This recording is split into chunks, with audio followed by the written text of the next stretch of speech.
dance floor, and I get to ask certain questions that I've already been asking myself just as a man, you know. What's the best way? Aubrey and cheese. All the way from Italy? Mm-hmm. Oh, fuck. Do you build up a tolerance? Have you built up a tolerance over the years? You have. Or just a familiarity with the pain that allows you to experience it in a way that doesn't totally freak you out? The way that you said that, the familiarity with the pain, I think is the most important thing, because I know what to expect, you know? Like life. Yeah, exactly. The older I get, it just is like this familiarity with the pain of being human. So a lot of times, though, the guest, though, it'll be the spiciest thing that they've ever eaten in their lives, and then they're doing it in this bizarre context. You know what I mean? Yeah, so sometimes totally. I just try to be like a support system and not focus on my own pain, if that makes sense. Nice, yeah. I respect that, man. So I understand that despite being roughly the size of Maine, Ireland has many different accents and dialects. Yeah. So much so, in fact, that you probably notice the difference just driving 10 miles from village to village. Yeah. Of all the dialects that you've had to master for various movie roles over the years, which was the most tedious or most time-consuming to learn? Honest to God, I tried a couple of times to do, I don't know what you call it, standard American. When someone says standard American accent, and I find that the trickiest. Because generalities don't really help you as an actor. Do you know what I mean?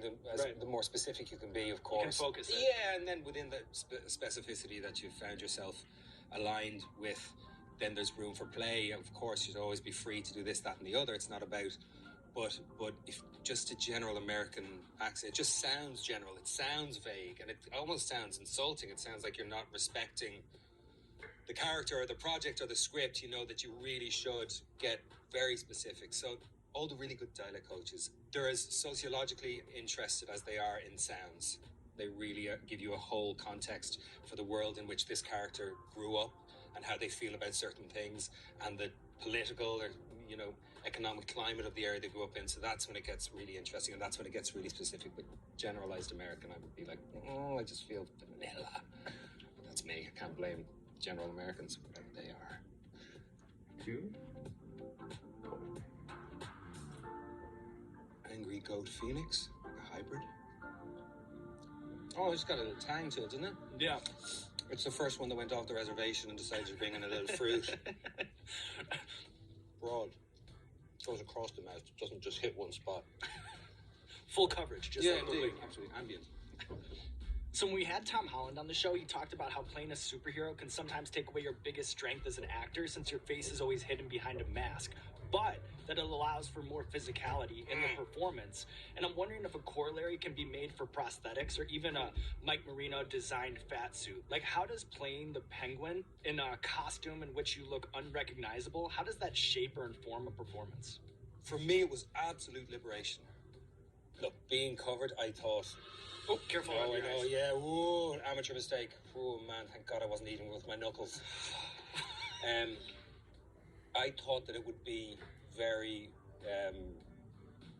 limiting. I really did. I thought I'd be very just oppressed by having this whole thing, and it was totally the opposite. When the piece moves as well as the piece that was designed for the Penguin moved, my eyebrows moved and my cheeks and my smile, it was fucking insane. I didn't have any fear that Colin could be seen through. Like, some days you wake up as an actor and you're having a shit day, man.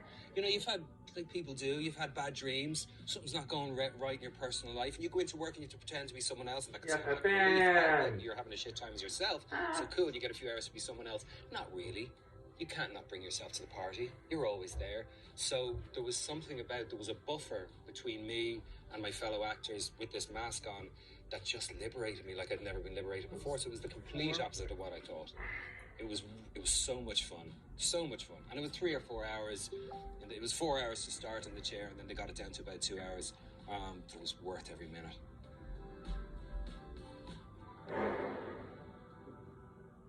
Los Calientes, wow. Is it true that the climactic concert scene in Crazy Heart, that you guys only had 10 minutes to shoot that because it happened in the middle of a Toby Keith concert? Yeah, man, I thought I was going to get bottled. I thought I was a fucking dead man, because I think, I don't know, I'd had a few films anyway that didn't work, and I'd played a couple of characters whose sexuality was in question, and anyway, just look, Toby Keith concert, and there were a rambunctious crowd having a good time, and they were well into the evening, and the beers had been, were on board, and I know if I was at if I was a fan of Toby Keith and I was at a Toby Keith concert and I was half cut, and then somebody come on and said, we're going to just stop the evening now because a bunch of actors want to come on and do a little make-believe, I'd be like, fuck you. So I really kind of wanted a shield out there in front of me, but everyone was cool. That was just my fears. Everyone was awesome. And they had a crane at the back of the stadium, and then they had a steady cam coming on the stage to get the closer stuff. And it was well orchestrated. They'd been there all afternoon, so we just went on and, as you do, bluffed. Yeah, it was cool. It was fun. Is it true that while filming The Recruit, Al Pacino actually damaged the car that you guys were driving around in, and then the damage is actually visible in the film when you guys roll up to the Saigon Pagoda? I have no idea, but I will research that later on. Driver's side, back door, big white street. Did he? Big white I remember street. something about that, man. I was supposed to, yeah. I might remember.